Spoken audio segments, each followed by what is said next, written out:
Muy bien, continuemos con el subtema número 2 de la unidad 2, pero de la unidad uno, perdón, bien, que corresponde a entender básicamente ah, los elementos de la estadística inferencial.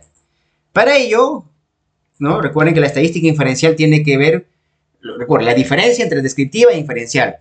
La descriptiva me permite describir a través de medidas de tendencia central, gráficos, tablas, una situación.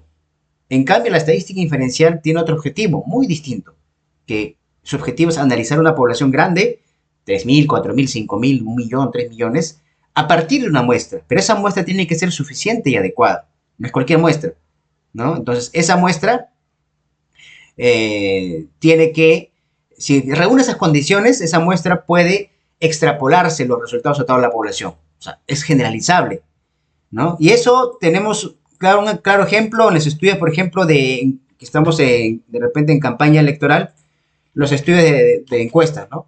Los estudios las encuestas presidenciales.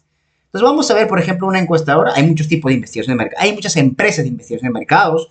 Arellano, Ipsos, Human Resources, muchos tipos de investigadores de mercado. Entonces, esto es un estudio de mercado, ¿no? Para una encuesta electoral. Bien, a ver, para entender esto es importante que, que usted tenga en cuenta lo siguiente. De una población sacamos una muestra, ¿no? Porque la idea es generalizar la población. ¿Y cuál es el objetivo de esta investigación, por ejemplo? Es una encuesta de opinión electoral a nivel nacional, urbano-rural, ¿no? Entonces, el objetivo es saber cuál es la intención política, ¿bien? La intención de voto con los diferentes candidatos. No nos interesa saber quién es el que, de la preferencia, nos interesa saber cuál es la metodología, desde el punto de vista de la estadística inferencial y la estadística descriptiva. Bien, entonces, aquí vamos a concentrarnos aquí.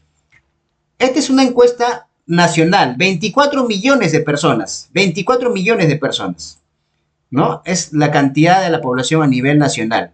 Obviamente los que están habilitados para votar, ¿no? Mayores a 18 años y etc., ¿no? Entonces, fíjense, ¿no? Lima aborda prácticamente el 34% del electorado, con 8 millones de la población, y así. Entonces, es importante tener esa población. Esta es la población, ¿cierto? Esta es la población. ¿Sí, señores? Obviamente que estas encuestadoras no van a encuestar o no van a entrevistar a toda la población, sino para eso existe la estadística inferencial. Yo les pregunto, de los 24 millones, ¿cuánto creen ustedes que se encuesta generalmente? ¿Bien? ¿Cuánto? ¿3 millones? ¿1 millón? ¿500? No sé. Lancen un número, por favor. Lancen un número. Lancen un número.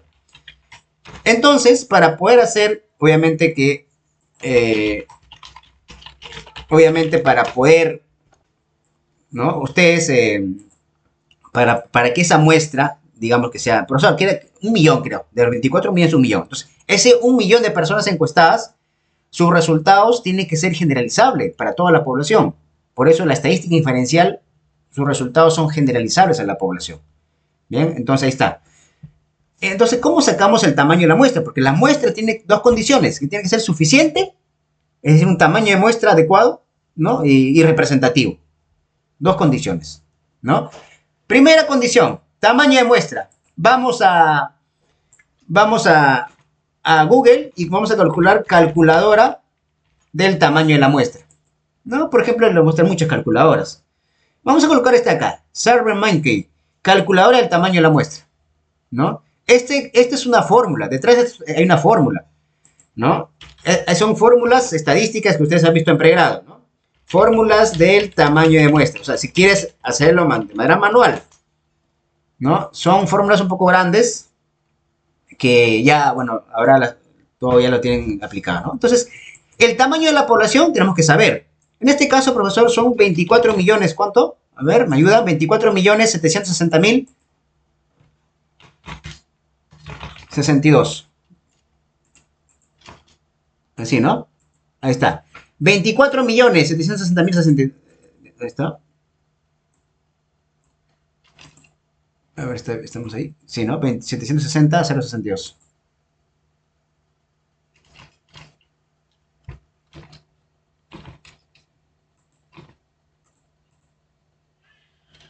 Ahí está. Muy bien. Ahí está. Esta es toda la población. Entonces, vamos a elegir un margen de error y un nivel de confianza. ¿Qué es el nivel de confianza? El nivel de confianza indica que si yo repito, digamos, yo hago 100 veces el mismo estudio, ¿no? 100 investigaciones repetitivas. En 95 de ellos, o en 90, lo que sea, por lo general 95, generalmente se elige 95, en 95 de ellos se va a mantener la misma tendencia. Y en 5 encuestas, de repente otro resultado. Ese significa el nivel de confianza. Bien. El nivel de confianza, en este caso, es la representatividad que tiene cada muestra, ¿no? La replicabilidad. Bien. El poder de replicabilidad, ¿no? De mantener los resultados. Entonces, generalmente, cualquier parte del mundo, 95% de confianza. Bien. El margen de error. Cuando una encuesta es de una población pequeña, por lo general 5% se puede asumir. Pero en encuestas electorales puede haber 3%, por ejemplo. 3% de margen de error, ¿no? Más la práctica ha demostrado que no es necesario ir más de 3% en una población grande, porque los resultados se mantienen, ¿no? Por lo general, por ejemplo, esta encuestadora,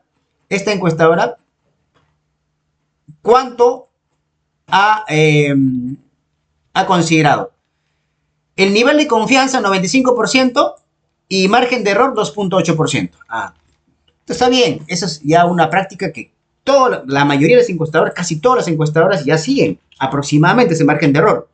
¿Por qué, profesor? Porque eso ya ha demostrado la práctica año tras año que los resultados se mantienen, giran alrededor de ese margen de error. Entonces, fíjense, 1228.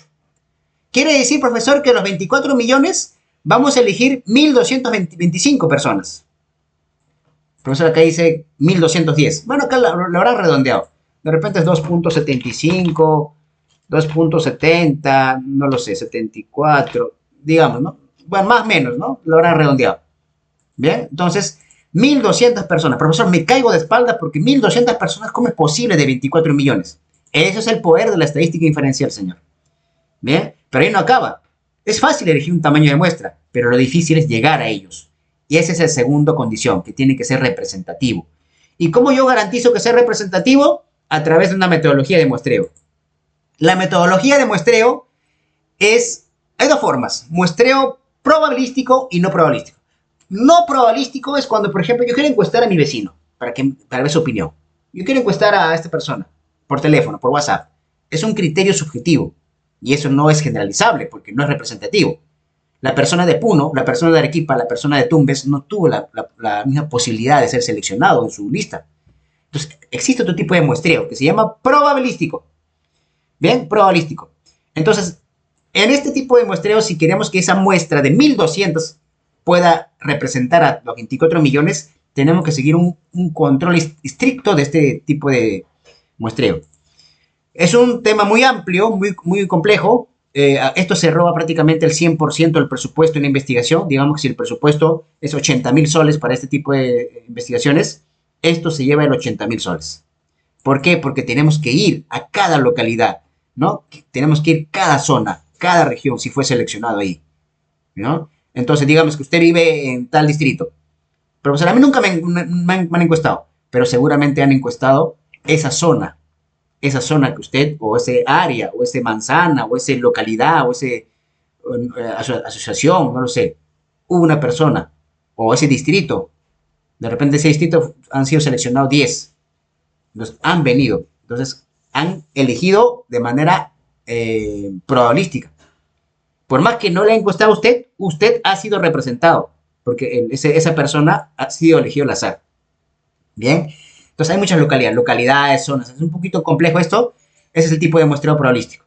Entonces, si esa muestra tiene un tamaño óptimo, con un nivel de confianza, margen de error, y ha sido elegido al azar, por lo tanto, los 1.200 personas representan a toda la población. Y esto es la estadística inferencial. Esto es estadística inferencial. Podemos inferir los resultados. Bien, entonces, profesor, ¿qué es estadística descriptiva? La estadística descriptiva es todo esto de aquí. esta es la estadística descriptiva. Describe. Es un paso antes, generalmente, de la inferencial, ¿no? Describe cuál es el porcentaje para tal candidato, en qué lugar, en qué zona, en qué nivel socioeconómico, el porcentaje, promedio, gráficos, ¿no? Como puede ver gráficos aquí. Entonces, esa es la estadística descriptiva. Describir la situación. Bien, entonces, cuando alguien hace estadística inferencial, su objetivo es generalizar, generalmente hace estadística descriptiva. Pero cuando alguien tiene solamente objetivo hacer estadística descriptiva, describir nada más, ¿para qué hacer estadística inferencial?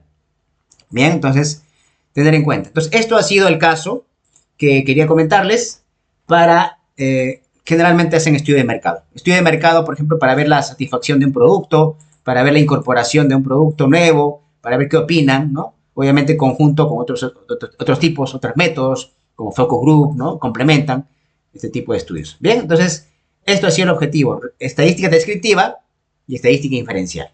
Bien, muchas gracias.